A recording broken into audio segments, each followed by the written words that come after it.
Hey everybody, I just got back from both PetSmart and Petco, and we got some new inhabitants going into the pond. So I'm going to try to pull them out of the bags one by one. We can have a look at them. I will then get them floating, and in a little while we can see me dump them right into the water. Now when I say in a little while, I mean just a couple minutes. I basically need two hands to do that, so I don't really waste a lot of time letting the fish float very long. I just kind of dump them out. Never had a problem with that. Got me another cherry barb, but this is a veil fin cherry barb. So it's another male, so we're gonna have another bright red cherry barb in the tank. Let that start floating for a minute just to get the other fish used to it, get it used to seeing the other fish, that sort of thing.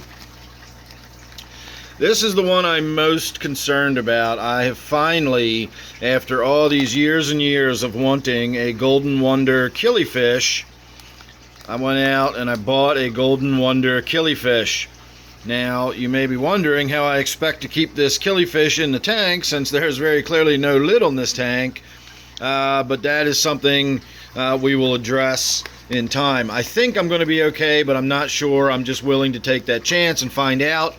I'm assuming, unless it's really close to the edge somewhere, if it jumps, it's probably going to land back in the pond. And in a lot of cases, it's going to jump only because I've turned the lights on, or I've walked into the room, or I've startled it in some fashion. And under those circumstances, I will be here when it jumps out of the tank. So I think I will be okay, but I do realize there is a risk associated with putting a killifish in an open top tank like this. So my other seven fish that we're putting in here is two blue swordtail guppies, two platinum guppies, and three male black mollies. I really like the black mollies, but they seem to need a lot of room, and I've got a lot of room now. So we're going to put three black mollies in there, two more platinum guppies, which I love, and two of the blue swordtail guppies are going to go in there. So give me a few minutes, let me get these bags opened, and then I will show you how I just go ahead and dump them right on in the tank. Alright, I got them floating, and now we're going to go ahead and just dump them. My water is close enough to the water that comes from both the PetSmart and the Petco that we shouldn't have any issue with me just pouring that water out of there. I know a lot of people are concerned about parasites or what may be in the water or whatever. I've never really worried about that, and thus far I've never had an issue with that, and so I'm not too concerned about it. Again, the tiny little amount of water I'm putting into this tank from those bags, even if it's different type of water, or the pH is different, or the hardness is different, it's not going to matter. It's not going to change anything. The idea of there being some parasites in there or something, again, I'm not too concerned about that. I don't think that's going to be an issue. So lastly, I will say, I'm sure most of you probably already know this, but if you want to float a bag and you want it to just stay open and floating the way I've got these, just roll the top down like you're cuffing up your pants or something, and what it does, it creates a little flotation device that holds the thing open and keeps it floating upright. I see a lot of people float their bags where they just put them in and they kind of lean them against the side, or they hope they stay upright and they wind up falling over.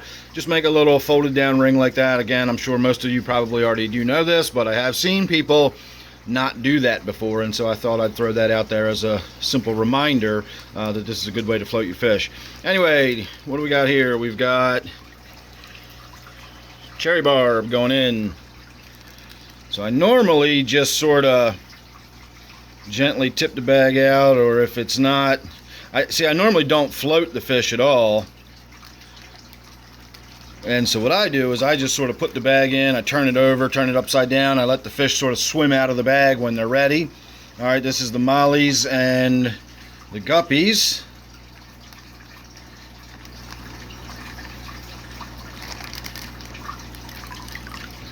So you can see those two platinum ones right off the bat, and those mollies are just going to disappear into the darkness, probably at least for a little while, until they get more comfortable. I can already see the mollies are swimming off all the way over there into the shadows. So I will say now, while I've still got your attention, make sure you're subscribed and make sure you ring that bell, and you won't miss any of the updates I've got going on this tank. And don't forget, Friday nights I do action live streams, and a lot of times we get in here and do work on the tank, or other tanks around the fish room. So again, Friday nights are action live streams. You can tune in for them 8 p.m. Eastern time, and then Sunday nights I do a Q&A live stream, again 8 p.m. Eastern time. Make sure you check those out. So here goes the killifish, if I can get it out of the bag without getting it caught in the bag. And there we go, my very first Golden Wonder killifish. I've always wanted one of these. They are so beautiful, and with the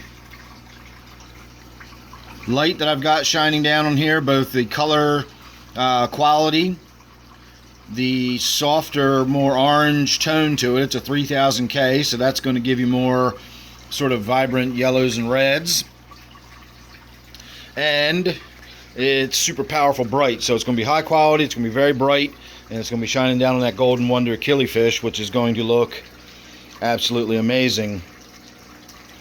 So boy, you can really spot these platinum guppies from a distance, can't you? They shine. The little neon blue swordtail guppies are going to be a little harder to spot because they're really small. I can see one of the black mollies swimming around over here. I can see another one of the black mollies right here. You see that little black speck right there? That's a black molly.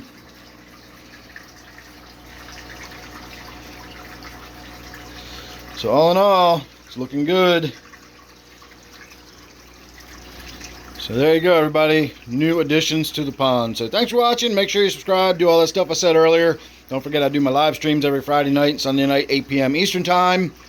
Subscribe, ring that bell, do all that YouTube stuff. Thanks for watching. See you real soon in the next one.